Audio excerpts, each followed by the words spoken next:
करते हैं। आज हमारे अध्यक्ष जी दयाराम सेन जी जो लगातार पूरी ताकत से इस प्रोग्राम को सफल बनाने में लगे हुए हैं, उनकी आज इन्होंने जिस तरह की बात की है वो बहुत मानवीय है, सम्मान्य है। दोस्तों, बहन जी के कार्यकाल को आप याद करो, 2007 के। मैं आपको एक वक्तव्य सुनाना चाहता हूं, मैंने बीएसपी के लीडर से सुना उनकी सूझबूझ का। जब बहन जी काशी राम जी के साथ एक मिशन के लिए चलती थी, बड़ी बड़ी लोग जो पार्टियां थी उनको तो गाड़ी घोड़े सब थे, लेकिन बहन जी के कार्यकर्ता गरीब थे, उन पर केवल साइकिलें थी। तो 500 कार्यकर्ता साइकिल पर निकलकर बहन जी के मिशन के लिए, मान्यवर काशी राम के मिशन के लिए यात्रा में निकले। और बहन जी तो लड़की थी, वो साइकिल चलाना जानती नहीं थी, तो वो गाड़ी से चलती थी। तो जहां पहले हमारा मिशन के लोग पहुंचते थे, उससे पहले बहन जी वहां पहुंच जाती थी। एक बार राज्यवाद में जब वो पहुंची, तो जब हमारी जो यात्रा चल रही थी बहन जी की, जो 500 हमारे कार्यकर्ता यात्रा में चल रहे थे, वो वहां पहुंचे। बहन जी वहां पहले पहुंची हुई थी, लेकिन वहां को खाने पीने का इंतजाम नहीं था। जब खाने पीने का इंतजाम नहीं था, तो कार्यकर्ताओं ने यह सोचा कि भाई बहन जी खाने पीने का इंतजाम नहीं है, अब कैसे रात कटेगी, कैसे काम चलेगा। लेकिन बहन जी ने बड़ी सूझबूझ से काम लिया। उन्होंने अपने एक कार्यकर्ता को बाजार भेजा और उससे कहा, जाओ बाजार से पन्नी खरीद के लाओ। उन्होंने अपने कार्यकर्ता को भेज के पन्नी मंगाई। वहां सब समाज के लोगों की एक बस्ती थी। बहन जी ने उन बस्तियों में कहा, इन बस्तियों में जाओ, एक पन्नी लेकर उनसे कहो कि माननीय काशी राम जी के लिए मिशन के लिए यहाँ कार्यकर्ता आए हुए हैं। अगर आपके घर पर जो सूखी रूखी रोटी बनी हो, अचार बना हो, नमक हो, हमें दे दो, हमारे कार्यकर्ता खा लेंगे। लेकिन ऐसा नहीं। सब समाज के लोगों ने और हर वर्ग के लोगों ने बहन जी के मिशन को, मान्यवर काशी राम के मिशन को आगे बढ़ाने के लिए उन्होंने कहा, आप हमारे अतिथि आए, आप बैठिए। उनकी पिंडी ली और उनके लिए बड़े पकवान, मीठा अपने टिफिनों में, अपने बड़े बड़े बैगों में भर कर दिए। और वो सब लेके वहां पहुंचे तो वहां 500 आदमी का खाना नहीं, 2000 आदमी का खाना बना। ये बहन जी की सूझबूझ थी। और बहन जी की सूझबूझ के लिए मैं आपको एक बात बताता हूं। बहन जी ने अम्बेडकर स्मारक बनवाए, बहन जी ने और भी स्मारक बनवाए, जिसकी बहुत आलोचना सहन करनी पड़ी बहन जी को। लेकिन आज वो हमारे लिए गौरव का प्रतीक है। आज वो दलित प्रेरणा स्थल बने हुए हैं, गौरव का प्रतीक है। देखिए उनकी सूझबूझ कितनी बड़ी थी, आगे तक के लिए उनकी सूझबूझ थी। आज हम जाते हैं तो कितने प्रसन्न होते हैं, वहां कितने गौरव महसूस करते हैं। ये बहन जी की सूझबूझ थी। और मैं आपको क्या बताना चाहूं, बहन जी 2007 में जब मुख्यमंत्री बनी तो पुलिस की भर्ती और जो अधिकारियों की भर्ती होती है, उसमें उन्होंने ईमानदारी से भ्रष्टाचार को दूर कर उन अधिकारियों को भर्ती किया जिन्होंने बहन जी के शासन काल में काम किया।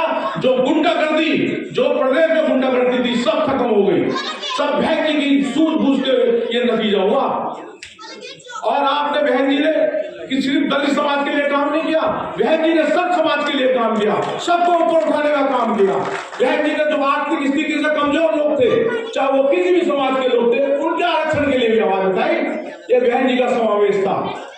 मैं सिर्फ आपसे एक ही बात कहना चाहता हूं, क्योंकि समय का बहुत देर हो गई है, लोग आपके धीरे धीरे जा चुके हैं। मैं सिर्फ एक ही बात करना चाहता हूं, 2027 में हम संकल्प लें, आप संकल्प लो कि हम बहन जी को 2027 में फिर मुख्यमंत्री बनाएंगे।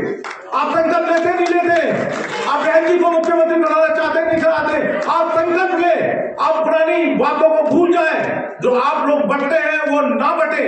आप ये जो पार्टी आई है, जो बीजेपी ने पैसों के बल पर खड़ी करी है, उन पार्टियों से सावधान रहो।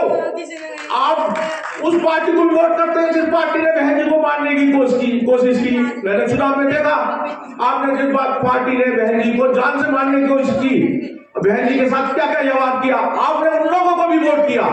अगर आप ऐसी वोट करेंगे तो हमारा मिशन कमजोर पड़ेगा। हमें सरकार लानी है, बहन जी के हाथ मजबूत करने।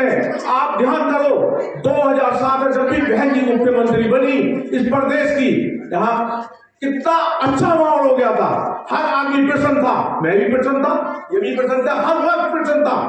अगर हमारी जेब में 10 रुपए भी होते थे ना तो हम 10 रुपए से खुशे, 100 रुपए थे 100 रुपए खुशे, आप पहले 500 रुपए डाल दो, लेकिन आप दुखी हो गए, आप सबका मन दुखी है। तो मैं आपसे फिर कहना चाहता हूँ कि बहन जी के मिशन को, माननीय काशी राम के मिशन को सफल बनाने के लिए साथ चले। और मैं आपको यह विश्वास दिलाना चाहता हूँ कि मैं फिर कह रहा हूँ, मेरी पीढ़ी, मैं बहन जी के साथ रहूंगा, बहन जी की शरण में रहूंगा, और मेरी आगे की पीढ़ी भी बहन जी के झंडे तले जाएगी, बहन जी के झंडे तले रहेगी। और मैं आप सबको फिर संकल्प दिलाना चाहता हूं कि आप बहन जी के मिशन को मजबूत करने के लिए काम करें। आप इन चीजों में ना बटे, जो ये उधर उधर की बुराई करते हैं, इन चीजों में ना आए। सिर्फ बहन जी, हमारा एक ही मिशन होना चाहिए, हाथी हाथी हाथी, बहन जी बहन जी बहन जी। अगर बहन जी हमारी होंगी तो हमारा सम्मान भी बढ़ेगा।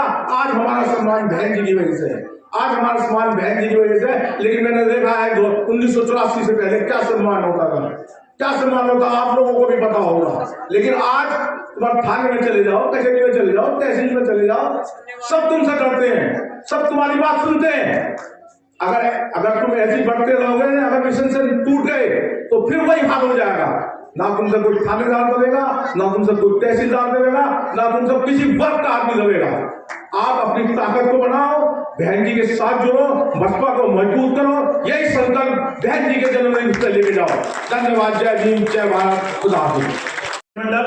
ओम बीर जी को आमंत्रित करता हूं कि वो आए और अपने विचार रखें। ओम बीर जी जोरदार।